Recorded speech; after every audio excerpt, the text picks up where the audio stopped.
नमस्कार दोस्तों, आप सभी का स्वागत करता हूं बाम्बू नर्सरी डोंगरोली में। आज हम बात करने वाले हैं फॉरेस्ट फायर, बाम्बू प्लांटेशन, इसकी मोनोकल्चर। मोनोकल्चर यदि अगर आप बाम्बू का करते हो तो वो बहुत ही घातकी हो सकता है क्योंकि हमारे देश में फॉरेस्ट फायर का बड़ा डर बना रहता है। आप कोई भी स्टेट में अगर बाम्बू प्लांटेशन कर रहे हो तो वहाँ पे फॉरेस्ट फायर का खतरा ना हो ऐसा नहीं। आप जितना बाम्बू प्लांटेशन से कार्बन सिक्वेस्ट्रेशन नहीं कर रहे हो, उससे ज़्यादा अगर एक 4 या 5 साल का बाम्बू प्लांटेशन फॉरेस्ट फायर की चपेट में आ जाए तो उससे कई ज़्यादा कार्बन वो एमिट कर देगा। बाम्बू प्लांटेशन का इरिगेशन सिस्टम का डिज़ाइन इस तरीके से होना चाहिए कि वो फॉरेस्ट फायर के काम में भी आए, बुझाने के, फॉरेस्ट फायर कंट्रोल करने के काम में भी आए और प्लांटेशन को इरिगेशन भी हो। इसीलिए हम कहते हैं कि आप 4 या 5 ही एकड़ का प्लांटेशन कीजिए। वो जब मैनेजेबल है, वो जब फॉरेस्ट फायर या तो फिर वो प्लांटेशन को कोई फायर का खतरा नहीं, ऐसी स्थिति में आ गया प्लांटेशन, आप एक्सटेंड भी कर सकते हो। नेक्स्ट एडजस्टेंट लैंड में भी आप वापस 4-5 एकड़ का प्लांटेशन कर सकते हो।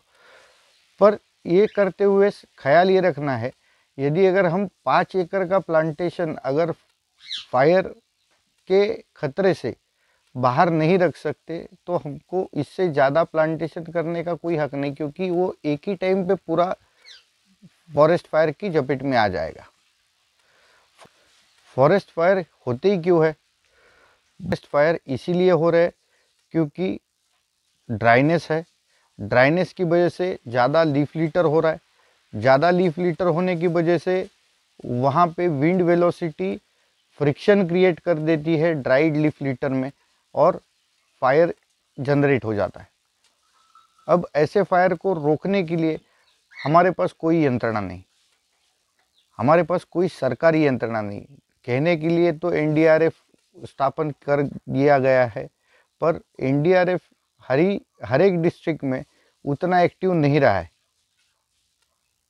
क्योंकि हमारे ग्रामीण भागों के रास्ते जो है, ग्रामीण भागों की सड़कें जो है, वो उतनी चौड़ी भी नहीं जहाँ पे फायर ब्रिगेड पहुँच सके। फायर ब्रिगेड इतने भी नहीं कि ग्रामीण भागों में या फॉरेस्ट में जाके आग बुझाने की क्षमता रखते हो। हमने अभी तक इतना ही प्रोग्रेस किया है कि हमने एक fire detection monetary system satellite अंतरिक्ष में छोड़ा है। वो अलर्ट्स तो दे देता है, पर हमें उसके ऊपर सॉल्यूशन का कोई सिस्टम बिठाया नहीं है। तो जानते हैं forest fire proof bamboo plantation कैसे किया जाए। तो यदि अगर आप 4 एकड़ का प्लांटेशन प्लान कर रहे हो तो 4 एकड़ के प्लांटेशन की बाउंड्री में एक तो कम से कम 30-35 फीट का फायर लाइन आपको छोड़ना है, ताकि कहीं और से बाहर से, आपकी एरिया के बाहर से फॉरेस्ट फायर आपके प्लांटेशन में ना इंट्रोड्यूस हो और आपका प्लांटेशन खतरे में ना आए। ये जो 30-35 फीट की जो जगह आपने पेरीफेरी में छोड़ी है आपके प्लांटेशन की, इसके सराउंडिंग में आपको 2 इंच का लाइन ले करना है, पाइपलाइन, जिसको हर एक जगह पे आउटलेट हो कुछ 100 फीट पे 1 इंच का, जिससे कम से कम आप वो एरिया को फॉरेस्ट फायर से बचा सकते हो जहाँ से वो आ रहा है। अगर आपको पता चलता है कि कहीं बाहर से आपकी तरफ कोई फॉरेस्ट फायर आ रहा है तो आप लाइन शुरू करके वहाँ पे एयरगन लगा के आपके प्लांटेशन में, बाम्बू प्लांटेशन में फॉरेस्ट फायर इंट्रोड्यूस होने के पहले ही बाहर का एरिया जब भिगा दोगे तब आपका प्लांटेशन सेफ रहेगा। इसका 2 तरफा हेल्प होता है कि आप उसी पाइपलाइन के मदद से आपका बाम्बू प्लांटेशन का इरिगेशन भी आप कैरी आउट कर सकते हो और आपका बाम्बू प्लांटेशन का फॉरेस्ट फायर से भी बचा सकते हो। जब आपका प्लांटेशन 2 साल का हो जाता है तो आपको उसे बिल्कुल पानी के नियंत्रण से उसे बड़ा करना है। ड्रिप उसके ऊपर काम नहीं करेगा। आपको रेनगन से ही पानी देना बेहतर होगा, और रेनगन से आपको 15 दिन में भी, 15 दिन या 20 दिन की फ्रीक्वेंसी में भी अगर आप पानी दे रहे हो तो भी आपका प्लांटेशन बहुत अच्छी तरीके से परफॉर्म करेगा। MODIS करके एक सैटेलाइट मॉनिटरिंग सिस्टम है जिसको 2002 में इंट्रोड्यूस किया गया। Moderate resolution imaging spectro radiometer, ये इमेजिंग सिस्टम का नाम है। ये नासा ने सैटेलाइट छोड़ा है 2002 में मई महीने में। ये पूरी दुनिया के फॉरेस्ट फायर्स है इनके ऊपर नज़र रखता है। मोडिस ये नासा का भेजा हुआ उपग्रह 1 किलोमीटर बाय 1 किलोमीटर के रेजोल्यूशन पे काम करता है। अब मैं जानकारी देता हूँ इंडिया के सैटेलाइट की जो फॉरेस्ट फायर का मॉनिटरिंग करता है। इस सैटेलाइट का नाम है SWPP WIIPS। ये इंडिया का जो सैटेलाइट है इसका एक्यूरेसी है 375 मीटर बाय 375 मीटर का रेजोल्यूशन पे काम करता है। इस सैटेलाइट का डेटा इसरो कैंपस हैदराबाद शादनगर में रिसीव होता है, और ये इसरो सेंटर शादनगर का FSI यानी कि forest survey of India Dehradun को वो डेटा अल्गोरिदम से भेज देता है। वो ऑटोमेटिक होता है, उसमें किसी को काम करने की ज़रूरत नहीं होती। जैसे फॉरेस्ट फायर कहीं पे रिपोर्ट हो गया सैटेलाइट में तो वो तुरंत इसरो में डाटा भेज देता है, और इसरो का जो कंप्यूटर सिस्टम्स है वो तुरंत FSI को KML फाइल में उसका लोकेशन भेज देते हैं, और FSI वहाँ पे अगर NDRF का टीम हो तो वहाँ उस NDRF टीम को वहाँ का लोकेशन KML फाइल में दे देता है। और इसको कॉमन लोग जो है वो भी सब्सक्राइब कर सकते हैं, और SMS के ऊपर भी इसका अलर्ट आता है।